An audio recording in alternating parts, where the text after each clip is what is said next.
The bit balance of a static head, unless this is going to jump off my finger and go to work for me, has almost nothing to do with performance dynamics. This thing is not going to be at static rest during the swing cycle. What I'm about to say about this, it won't change your handle choice. Your favorite handle patterns are going to be your favorite handle patterns. It won't change how you swing. I'm not a trainer. I'm not trying to teach you how to swing an axe. I'm only studying the dynamics that are involved that make this impressively meaningless. But if that were a benefit in performance, and racing sports would only use balanced axes. But if you notice, no American pattern is used in racing sports. They're using bit heavy heads. I was going to do a video on the axes being two moving parts. Just as a little zinger against U.S. Forest Service in 2000 published a manual called One Moving Part. You know, I went out and tested that theory. That tests everything. And it turns out that every time I swing this, both parts move. 3 if you count the wedge. 20 if you got your head out of the rummage sale, all the stuff to put in the top. But in 2023, Council Tool changed this pattern on the boys' axe. And I thought, they moved the eye forward, which is the same thing as saying they increased the amount of pull that it had. Why? So that you could do this. See how it bounces on my finger? Okay. Darn it. That's going to cost some efficiency. Plus, where'd you get the metal from? If that's a 2 1/4 pound head, you move this forward, you just took mass from here and put it back here. That's the worst place to put it. But Joe, that will make that balanced. Why do you want that balanced? Oh, it gets rid of bit drop. But you want bit drop. Now, what I'm going to say is not going to change whether or not you like this axe. Especially since it's a little over 2 pounds and it's on a 28-inch handle. Doesn't apply as much as it would to a full-sized felling axe. A lot of stuff doesn't. Anyways, we're going to talk about bit drop, which is a concern for why. Well, people are worried about bit wobble. And I'm going to tell you, bit wobble's not a real concern. It's not a big concern. And in deference to my South Dakota friends, I have to use sometimes visual aids because, you know, they're not so good with vocabulary and stuff like that. This will represent swing dynamics. You see how flexible that is? Until I throw it up over my head and bring it down. Okay? I'm going to bring it up over my head. Let's get it started. I want you to notice that whatever attitude I gave that at the top of the swing, at the apex, and then brought down, it maintained all the way to the stump. But it did want to continue rolling forward. In an axe swing, that's wasted energy. On it. As I set it up and then throw it over my head, it stays pretty much in line. We had a previous governor that put a sign up over on the border. Said, "You are now entering South Dakota." And in big letters, italics, with lots of question marks. Why? We make a lot more fun of Iowans, and I'm from Iowa. I'm a transplant, but I've lived here for 20 years. So I guess I'm a Minnesotan. I just have a southern accent.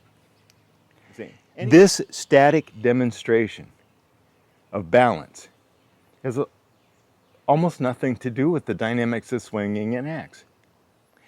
All sources agree that there's 4 stages in swinging an axe. Okay. There is, pretending I'm going to swing at something over here, there is the pre-swing. Now the pre-swing can start with your axe on the wood.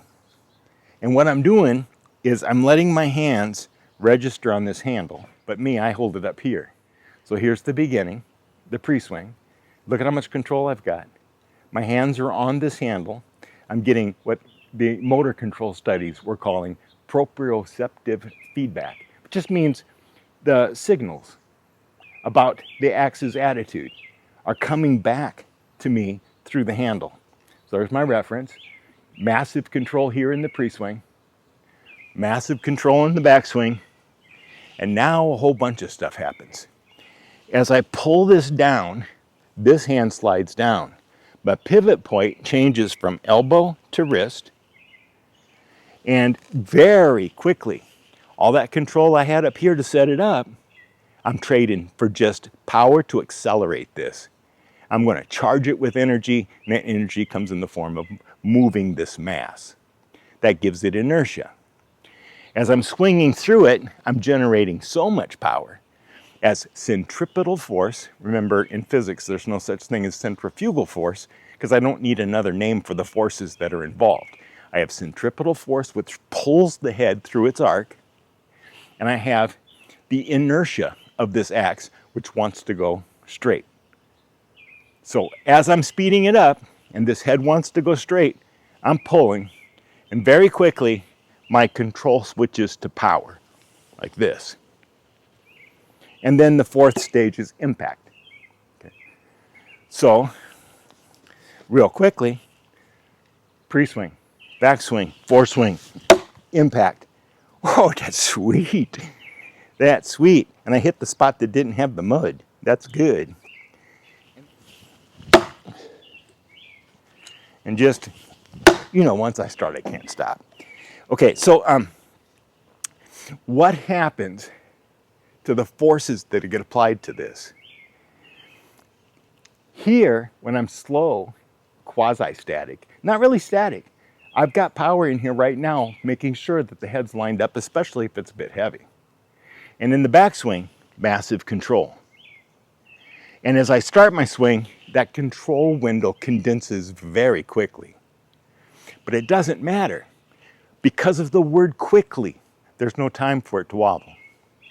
Whatever I did up here, however I set this up, and you've got to practice it. I know Dudley Cook talked about, when he was talking about straight handles, he was talking about it magnifies error. I would say, Dudley, you got to change it. Dudley's a businessman, not a scientist. He's not an axe expert. He's just telling you about his evolution as an axeman, what he learned. And his biases, preferences, his method of doing things may vary from yours, especially in today when you've got global information coming about axes, not a single person's experience. The energy that I just gave this also implies this is under great tension. No matter how flexible I make the handle, I'm putting so much power in here as I swing this, that becomes very rigid, very taut, until I do the energy dump when I come down here. Okay, that energy dump would have benefited most if I had put the center of mass forward of the attachment point. Because here's the points that are really going to matter. This one doesn't matter. This matters. Where did it attach at the head? This one matters. Where's my grip? Notice on this handle, Council Tool gets it right. It's straight right here. But then it comes up a little bit before it can give me that bend. The ergonomic benefit of having something that more closely matches my diagonal grip. This is a diagonal grip here too. And Dudley had said, well, then that will magnify error. It also magnifies control. And whether or not you're inputting error or beneficial control depends on you, the axeman. Have you swung this before? Did you commit this to muscle memory, which is like a little macro that plays in your brain? I'm going to do this just a few times.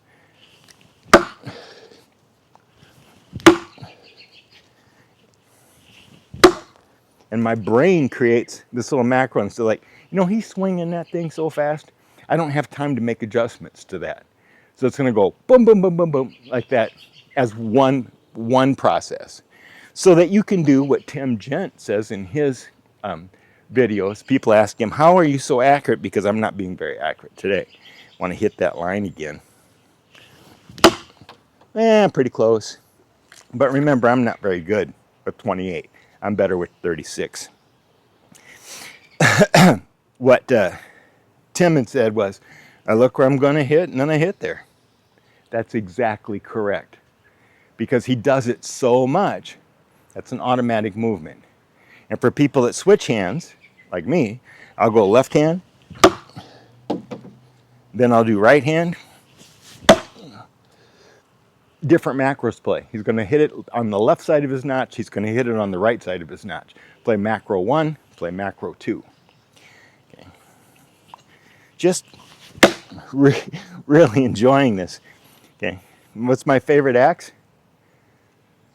My next one. I'm just a comedian. I can't help it. I got carried away again.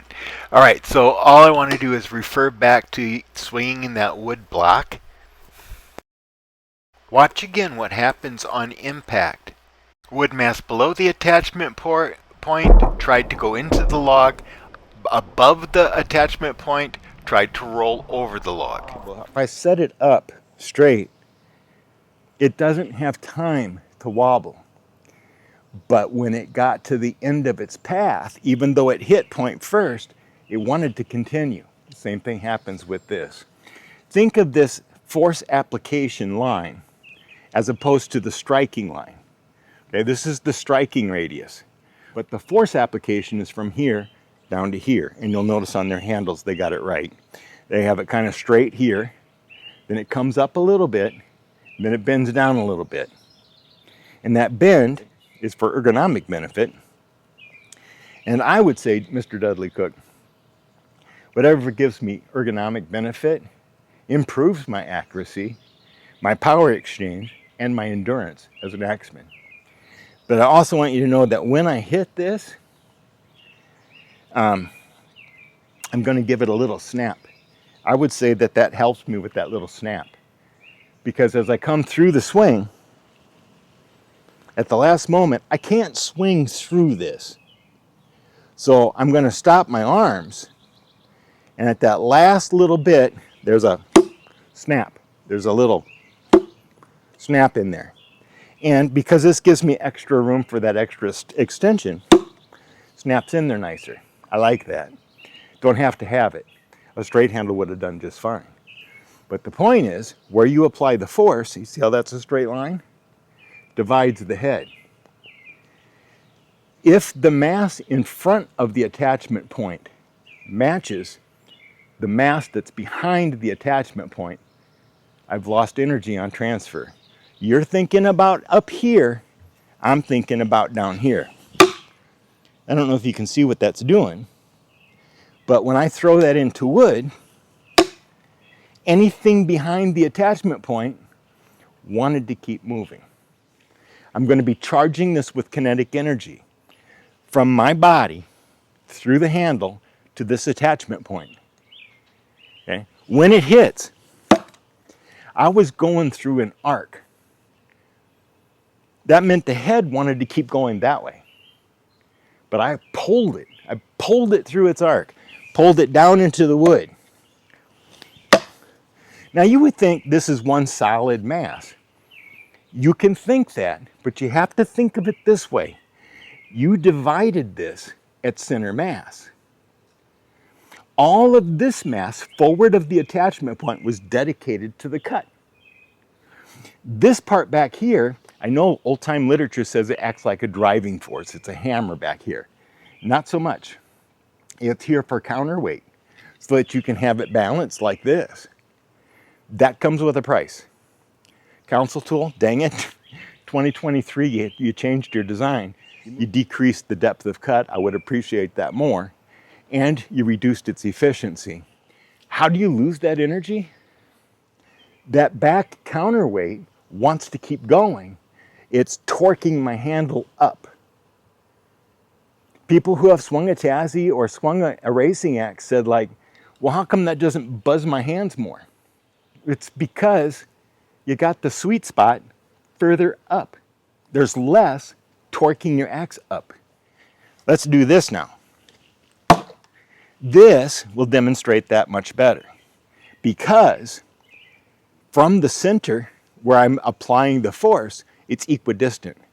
And the further I move the trailing edge away from the anchor point, the more torque it generates. This makes these a devil to try to tune. Now I've got this one exactly where I want it. This feels really good. This is that True Temper Kelly Flint Edge reversible axe. This feels good. It's a joy to swing. I love swinging double pits. It's like throwing a frisbee. But it is the worst offender when it comes to energy trade-off. And now that I've mentioned it, now that I brought it to your attention, if you have a double bit, go swing it. Because I think you're going to feel that torque jerk. Okay? It's still fun. It's still fun to throw them. This one wants to keep going this way. All of this goes that way. That means part of the energy not lost to sound, not lost to the wood itself, is now got an excellent communication path right back up to me. So I had to thin this down. When I did my little cruiser, I went too far because there's a point of diminishing return. If you make it too whippery, you kind of make it worse. Okay? So you got to kind of nail it. And on this one, I just kept thinning it until I liked it. Okay? But the other night, I was cutting a bigger round, and I noticed in the top, not so bad. But as I got down to the bottom, I could feel it. I could feel that. I told you I'm really good with these 36-inch handles. I could feel it giving me that torque. It wants to pop out. Now, I don't notice that so much when I'm splitting wood. Much more of this gets absorbed into the wood. But any resistance that wood gives me, especially when I'm doing hardwoods like this green ash, I can feel the report saying we lost some energy right back up the handle to you, Joe. If I do a Tassie or one of the New Zealand racing axes, they're a bit heavy. More of that force is in front of the attachment point. It goes into the wood. There's less trailing it that wants to carry forward. Does that make sense? Okay, so like I said, this is not going to change your handle choice. It's not going to change your favorite axe. It will just get you to stop doing this because that's really a sign of the axe being inefficient. The good news is when people do that, where they're balancing it really isn't center of the eye. When they're doing this trick, they're usually balancing it on the leading edge of the handle, which is already a little bit forward of center eye. That's a good thing. This would be better. And I think that's all we got to say about that. Don't be impressed by something that's so impressively irrelevant. Oh, by the way, there's different kinds of efficiency. And the trade-off is I'm willing to trade off because I've got two bits now. I can make one stunt and one keen. I can do, if I'm the feller on the logging crew, I want both keen. And that's so that if I did massive damage to this bit, I don't have to stop mid notch to get my other axe. I just keep going, flip it over.